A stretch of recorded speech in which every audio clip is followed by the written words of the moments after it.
బాధిత కుటుంబాన్ని ప్రభుత్వం అన్ని విధాలా ఆదుకుంటుందని బోధన్ ఎమ్మెల్యే పొద్దుటూరు సుదర్శన్ రెడ్డి అన్నారు. అత్యాచార యత్నానికి గురైన మాలిక కుటుంబాన్ని బుధవారం నాడు పరామర్శించారు. నిజామాబాద్ జిల్లా బోధన్ ఎమ్మెల్యే పొద్దుటూరు సుదర్శన్ రెడ్డి అత్యాచార యత్నానికి గురైన బాధితురాలి కుటుంబాన్ని అధికారులతో కలిసి ఆయన పరామర్శించారు. కుటుంబ పరిస్థితులను అడిగి తెలుసుకున్నారు. బాధిత బాలిక కుటుంబానికి మున్సిపల్ చైర్మన్ తూము పద్మ శరత్ రెడ్డి 20,000 రూపాయలు నిత్యావసర సరుకులను అందజేశారు.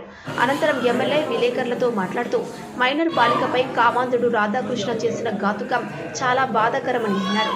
మేడిపల్లి మండలంలో బాలికను ఇంటి వద్ద దించేస్తానని చెప్పి అత్యాచార యత్నానికి పాల్పడ్డం శోచనీయమన్నారు. భవిష్యత్తులో ఇలాంటి సంఘటనలు జరగకుండా ఉండేందుకు పోలీసులు కఠిన చర్యలు తీసుకుంటారని అన్నారు. ఈ ఘటనకు పాల్పడిన రాధాకృష్ణను 24 గంటల్లోపై అరెస్టు చేసి రిమాండ్కు పంపించారని, పోలీసులు చట్టపరమైన చర్యలు తీసుకుంటారని ఆయన స్పష్టం చేశారు. బాధిత బాలికకు డబుల్ బెడ్రూమ్ ఇంట్లో ఆమె పేరిటనే ఒక ఇంటిని కేటాయిస్తానని హామీ ఇచ్చారు. బాలిక 10వ తరగతి వరకు ఉర్దూ మీడియం చదువుకు సహకరిస్తానని, నిరుపేద కుటుంబంలో ఉన్నందున ఆమెకు ఉద్యోగ అవకాశాల కోసం పరిశీలించాలని అధికారులను ఆదేశించారు. రాధాకృష్ణకు కాంగ్రెస్తో సంబంధం లేదు. కౌన్సిలర్గా ఎన్నికైన రాధాకృష్ణకు కాంగ్రెస్ పార్టీతో ఎలాంటి సంబంధం లేదని ఆయన స్పష్టం చేశారు. అనవసరమైన ప్రచారాలు చేస్తూ తెలంగాణ ఛానల్, కొన్ని యూట్యూబ్ ఛానల్స్లో వార్తలు వెలువడటం బాధాకరమని, ఇలాంటి వాళ్లపై చట్టపరమైన చర్యలు తీసుకోవడానికి కూడా వెనకాడబోమని హెచ్చరించారు. అనవసరమైన ప్రచారాలు చేసి తనపై బురద చల్లేందుకు ప్రయత్నిస్తే ఎంతటి వారినైనా వదిలేది లేదని అన్నారు.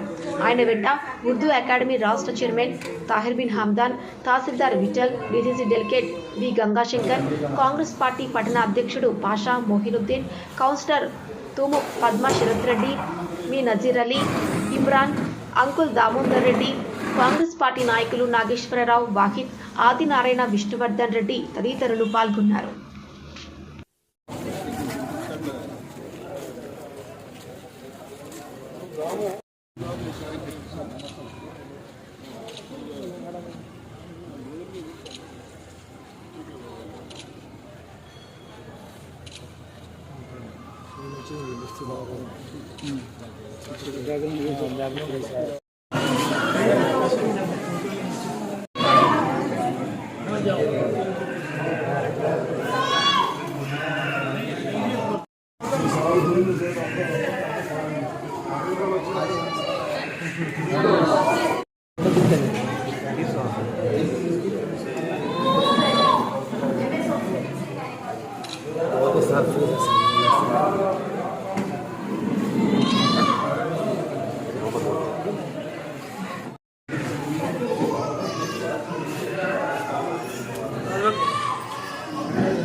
ఇక్కడ